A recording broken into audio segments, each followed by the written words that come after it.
Hi there and welcome back to the channel. Today I'm going to talk about my experience, some would say horrible experience, of selling solar power back to the grid in Portugal.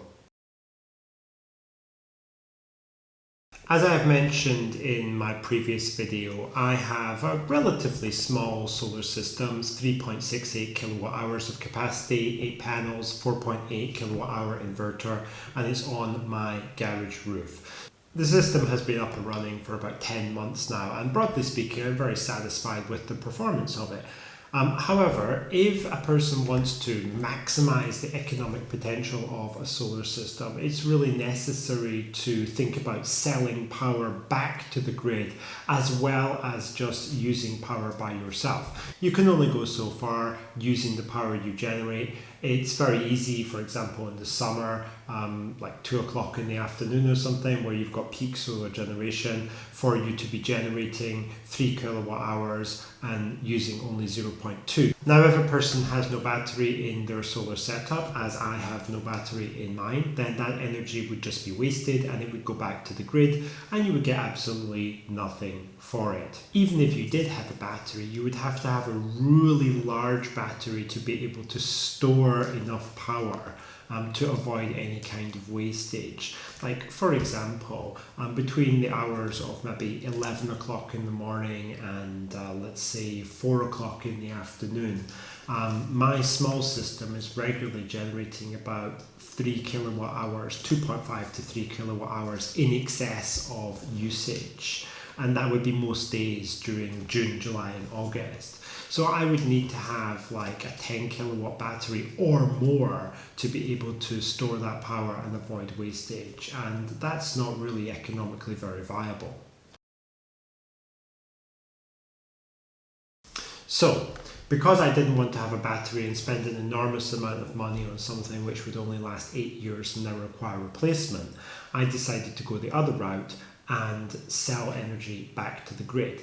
Now, no one should think that this is an option which is going to lead you into early retirement based on earnings or support the kind of lifestyle where you can drink pina coladas on the beach for the rest of your life just off your solar power sales. Certainly not in Portugal anyway.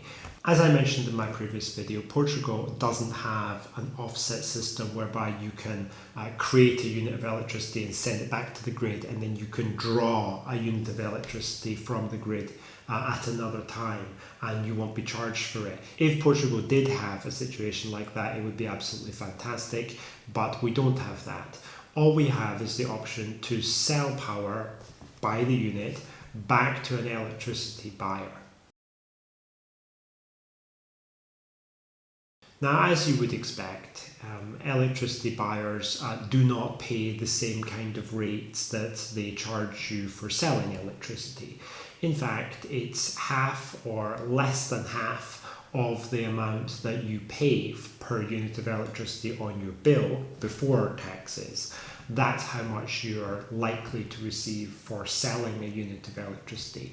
Doesn't really strike you as very fair, but it is what it is. I suppose these companies have to make a profit somehow, but I really do feel that they are perhaps making a bit too much from this. But I was a little bit disheartened when I found out exactly how much of a difference existed between the buying and selling prices. Just as an example, in my own case, I produce electricity and sell it back to the grid for 7 cents per kilowatt hour. And when I'm buying it from the grid, it's about 15 cents, so more than double. And there are even more extreme examples than that. Further bad news is that recently in Portugal in 2024, the prices for energy have been decreasing, at least if you're a producer of energy. If you're a consumer, they've been stable to up, which is surprising. But if you're a producer, you're getting paid less. So it's quite a stark difference. For example, I just mentioned I'm getting 7 cents per kilowatt hour, and that's with a Spanish company called EZU Energia. and they've been very good. I've enjoyed working with them, but their current contract for the first 12 months, from basically the end of November 2023 until the end of November 2024, is for 7 cents per kilowatt hour. However, at the moment they're only offering renewals in the range of 3 to 3.5 cents per kilowatt hour, so that would basically be a halving. There are other buyers that offer better prices. For example, Iberdrola is currently offering 5.5 cents per kilowatt hour, but that's still like 20% worse than what I'm getting at the moment, so not exactly fantastic. And the only other alternative to that would be Mayo.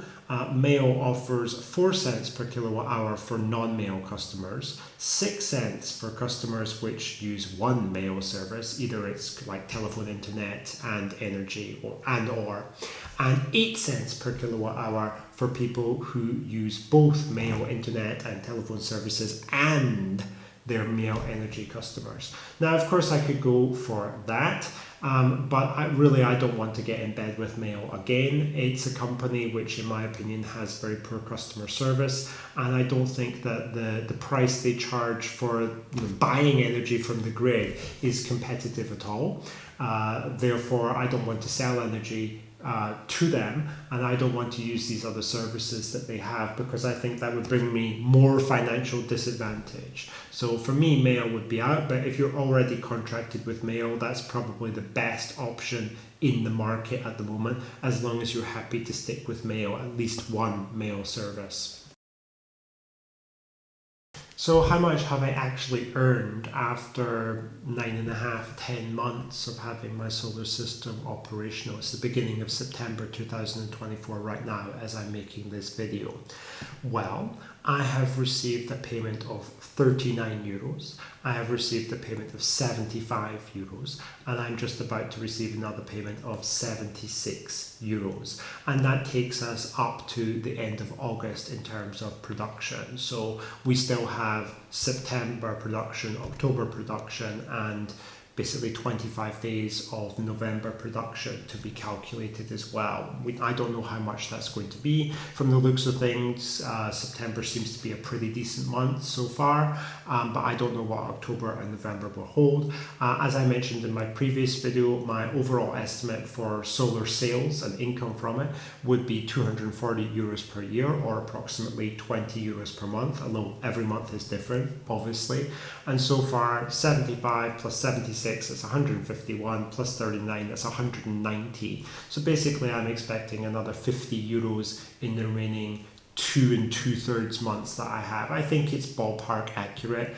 I think I probably will achieve that, and I'll probably make another video outlining how close exactly I get, and if I exceed the goal or if I miss the goal. But for the moment, I think 20 euros a month is really a pretty close estimate, and I think it will prove to be accurate.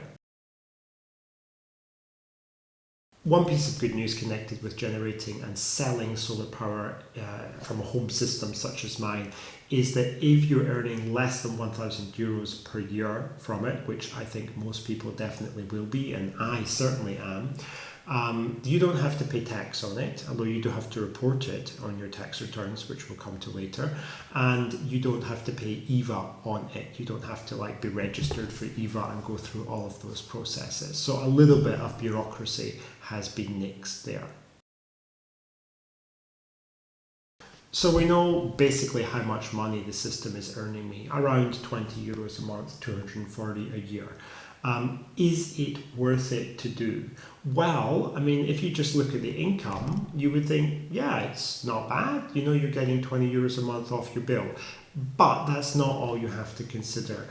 In Portugal, most things are quite bureaucratic, and having a solar system installed and dealing with it is kind of an administrative burden, and it's something which has to be gone through in Portuguese as well, and I'm not sure that everybody would be up for that.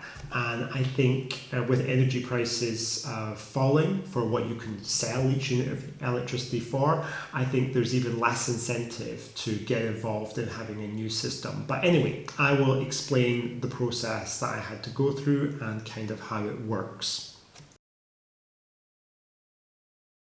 So first of all, you need a grid connection, obviously. If you're off-grid, you can't sell power back to the grid. I mean, hopefully that's obvious to everybody, okay? So you need your grid connection. And secondly, you need to get somebody who is a qualified, whereas in Portugal it needs to be a qualified solar engineer, fitter, installer. You need to get that guy, or that girl I suppose, to come to your property and fit it, to wire it up. It's not something that you can just do by yourself and then start selling energy back to the grid. It has to be done by a registered and authorized supplier, unfortunately, so you're going to have to pay for that. So what the solar installer is actually installing is a home solar system. It's known as a UPAC, which is kind of like an individual self-generation, auto-consumption setup, basically. But it has to be put in by a professional installer. The next thing after that has been done is you need to check whether or not you have a bidirectional smart meter, which is capable of reading not only the electricity which you use, but the electricity that you feed back in. This is a digital unit. If you have something analog, then you're going to need to replace it. The installer will be able to tell you whether it needs to be replaced, but there is actually an organization called Iredes in Portugal that will come around and make that check for you. If it requires replacement, you have to pay for it, as always, and it's going to run you somewhere around €100 to switch it to a new bidirectional one, unfortunately. Thirdly, you need to go through a registration process with DGEG, which is the Directorate General of Energia and Geologia in Portugal. The installer will kick off the process. He will register the system that he's put in with all his credentials and stuff, and everything will basically be done for you, but you will get an email from this organization, and then you'll have to enter into the website and verify the information, and possibly request that, if the installer hasn't done it already, possibly request to inject power into the grid. There's like a box that you have to tick. Again, this is all going to be in Portuguese, so it's something to consider. The first step involves going to the Finanças website. You have to go to the AT website and open up an economic activity, because in Portugal this is classed as, it makes me laugh, it really does. In Portugal, having solar panels on your roof counts as some kind of small business for tax purposes. Even though you don't have to pay tax if you make less than €1,000, they still class it as this. Anyway, you will have to go and register for this economic activity. There are guides online, and you will need to get that set up properly with code 35113, which is for selling solar power from a UPAC. And you will need to do that before you can proceed with any form of contract with an energy buyer. After you get all that done, after it's gone through Iredes and your meter's been certified, and you've gone through the Directorate General of Energy and Geology, and you've gone through the tax office and set up a small business, then you can get to actually signing the contract with, the buyer of choice, whichever one you find that gives you the best rate. And you have to sign that contract in Portuguese and send it off. In the case of Easy Energia, it was a fairly painless process, and they did actually give me some pointers with some of the other steps that preceded that as well. So they were quite helpful. I cannot speak about the experience of dealing with any of the other energy buyers because I haven't dealt with them, but Easy Energia were pretty good. Now, if that seems like a lot of hassle to go through, I can understand why you feel that way. I mentioned in the previous video, I have a neighbour who has an even bigger solar system than me, and he chose not to sell energy back to the grid when he learned of the process that I had to go through. And I will also tell you that the installer who put in my panels, he had not had any customers that he knew of that were selling energy back to the grid. As far as he was concerned, it's just something that people didn't do because it was an immense hassle. And he was shocked that I, as a foreigner, was going to try and do this, and maybe had some doubts and reservations about whether I would be successful. But I did it. If I can save a penny, I will try to save that penny. It was a lot of hassle, and it doesn't stop with registration because it's an ongoing thing.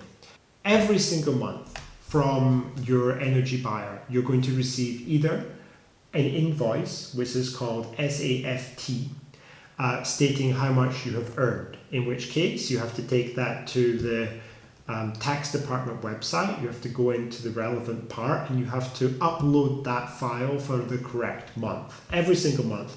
And it usually comes with a deadline of like the 5th or 6th of the month. If you don't do it before then you could be liable to some kind of fine. Deep joy, huh? Now it gets even better.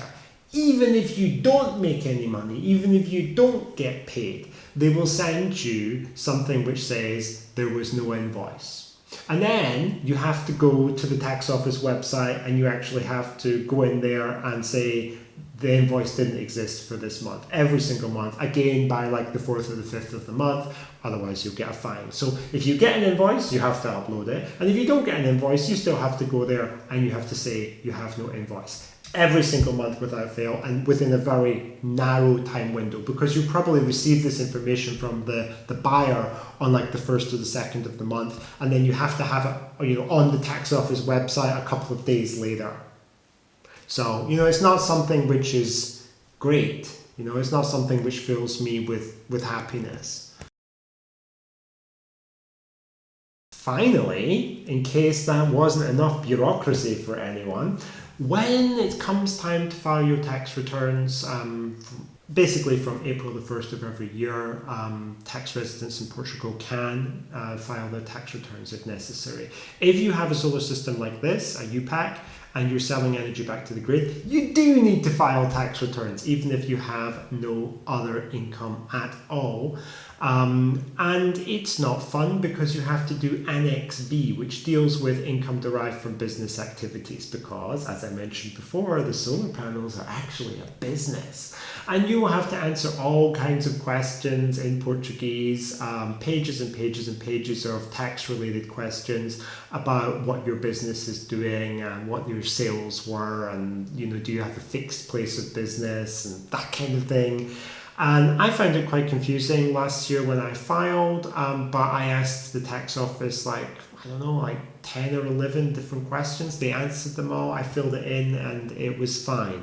But it was a hassle. I don't want to lie about that. It wasn't an easy thing. It's not something that I felt very confident or very happy about, and I don't think it's something that most people would enjoy going through. Next year is going to be better, because I did it before, I kind of know where I am, but last year it was an unexpected thing because I had actually not been paid in 2023 at all. I got zero money because I got my solar panels in at the end of November and they generated virtually nothing and I didn't get paid, but I still had to fill in Annex B even for zero income, which I thought was really ridiculous.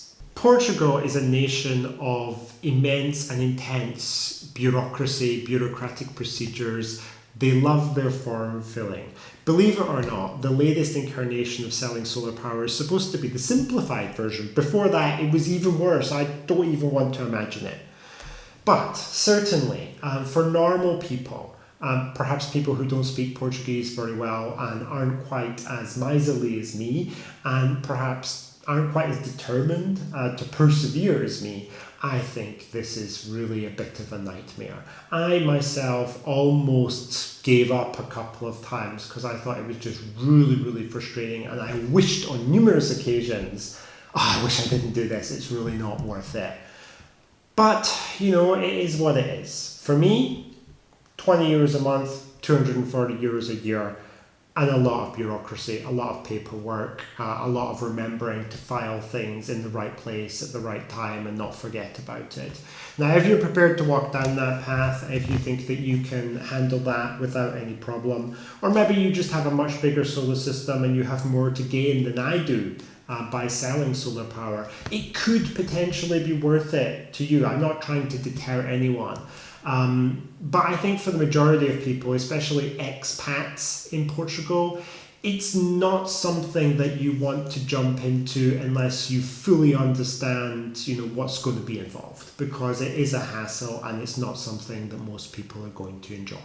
All right then, well, I hope you found my story of selling solar power in Portugal helpful. If there are any questions, please ask them in the comments below. I'm always happy to answer those, and I will see everyone in the next video.